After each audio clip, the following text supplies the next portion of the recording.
Desde algún lugar del mundo les saluda a su amigo de siempre, Ricardo Argudín Ramírez, director general de TECADENER. Nuestro comentario en esta ocasión tiene que ver con la responsabilidad que tienen las autoridades deportivas con sus respectivos atletas.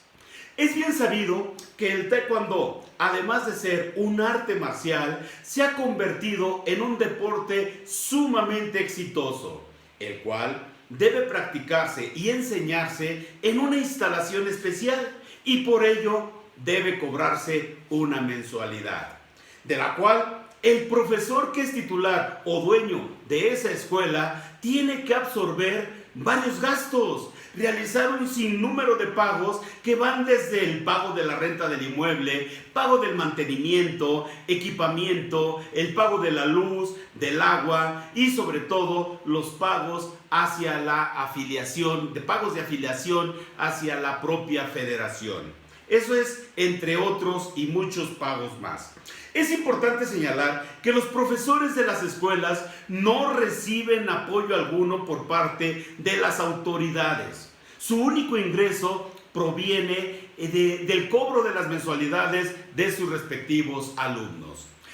Muchas veces, y nos consta, que los propios profesores, con el propósito de tener a alguien destacado dentro de sus filas, patrocinan a algunos alumnos destacados, dotándolos de uniformes, equipo de protección, pago de RUF, pago de fichas de inscripción a torneos y qué decir de las mensualidades. Dichos competidores están exentos de pagar un solo peso.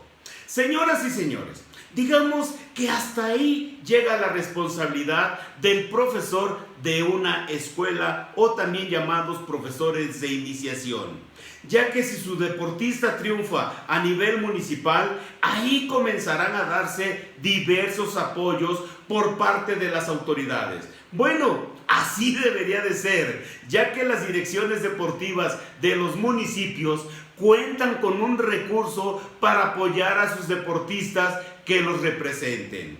Pongamos el ejemplo de que dicho deportista continúa triunfando y ahora, además de ser campeón municipal, ahora ya se convierte en campeón estatal.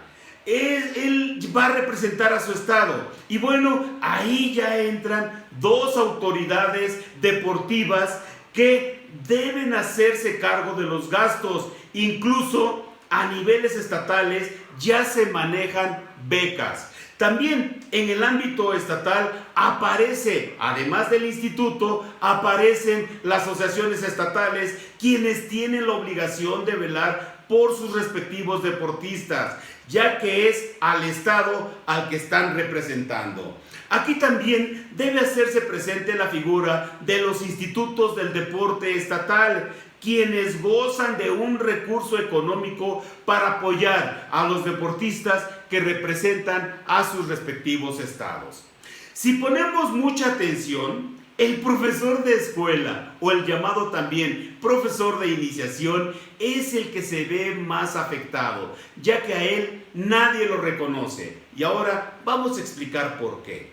Resulta que un deportista, cuando ya tiene el título de campeón estatal, se somete a lo que diga la asociación y lo que diga el instituto del deporte, y poco a poco se van olvidando de su profesor de inicio o de su escuela mater. Y es más, resulta que a nivel estatal, los propios entrenadores de la selección estatal se encargan de convencer a los deportistas y a los papás de los atletas de que abandonen sus escuelas de iniciación. Y ahí es donde aparece la piratería. Nos encontramos también que muchos profesores que son entrenadores estatales tienen en sus escuelas a puros campeones estatales. Sin duda alguna, una práctica, como ya lo dije, de la piratería en su máxima expresión. ¿Y qué pasa? ¿Qué pasa con los deportistas y qué pasa con los entrenadores de iniciación? Ellos se quedan con las manos vacías, pero eso sí, se quedan con la satisfacción de haber formado un campeón, ya sea estatal, nacional o hasta campeón mundial. Amigos todos, pero eso no termina ahí. Esto que les acabo de platicar se repite, pero ahora en el ámbito nacional. Resulta que nuestro deportista en cuestión continúa ganando y ahora se convierte en campeón nacional. Y ahí debe aparecer la figura de la federación, la figura de la Comisión Nacional de Cultura Física y Deporte, la CONADE, y la figura del Comité Olímpico Mexicano, quienes deben hacerse cargo de todos los gastos de los seleccionados nacionales. Gastos que van desde hospedaje, alimentación, transporte, inscripción a torneos, becas, vestimenta, médicos, fisiatra, nutriólogos, psicólogos, etcétera, etcétera, etcétera. Les reiteramos que la CONADE, el Comité Olímpico Mexicano y las propias federaciones gozan de un presupuesto del gobierno federal para cubrir los gastos de nuestros deportistas, que ahora ya no son ni municipales ni estatales, ahora ya son campeones y seleccionados nacionales y representarán a México en justas internacionales. Pero, ¿por qué hicimos este ejercicio? Bueno, pues resulta que hemos observado que varios deportistas que ya ganaron un título nacional y que van a representar a México en cierto campeonato mundial, tanto ellos como sus familiares andan muy preocupados, andan haciendo rifas, vendiendo cosas, recaudando dinero para que puedan hacer dicho viaje. Por ahí hicimos un comentario y recibimos una respuesta de un familiar que, un poco molesto, nos señaló que no se trataba de los gastos al viaje al extranjero, sino que hay varios gastos que tienen que sufragar, como el boleto de avión de su estado a la Ciudad de México, equipo de protección, etcétera, etcétera. Señoras y señores, nuestra respuesta es la siguiente. Entonces, ¿para qué están los institutos del deporte en los estados? ¿Y para qué están las asociaciones estatales y las ligas municipales? Les reitero que en el caso de los institutos, estos gozan de un recurso del Estado. Y es precisamente para eso, para apoyar a sus deportistas estatales. Y también están las asociaciones estatales, que si bien ellas no tienen o no gozan de un recurso asignado por parte del Estado, pero sí reciben recursos por todas las afiliaciones que hacen ante la federación, porque una parte se va para la federación y otra parte de la afiliación de todos los deportistas de ese estado se queda ahí en la asociación. Y también reciben recursos de todos los torneos avalados que se realizan dentro de ese estado. Y por si fuera poco, esas asociaciones deben preocuparse por generar sus propios recursos para apoyar a sus deportistas. Ahora, si los familiares quieren valerse de esta situación y que no hay apoyo para que el deportista realice el viaje porque quieren de ahí sacarlo de sus gastos para acompañar al seleccionado nacional, pues esa es otra cosa.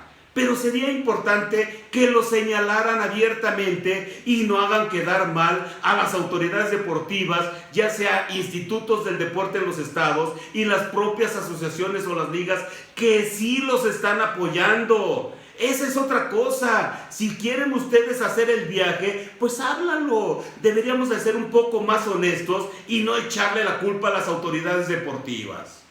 Finalmente, vamos a poner un buen ejemplo.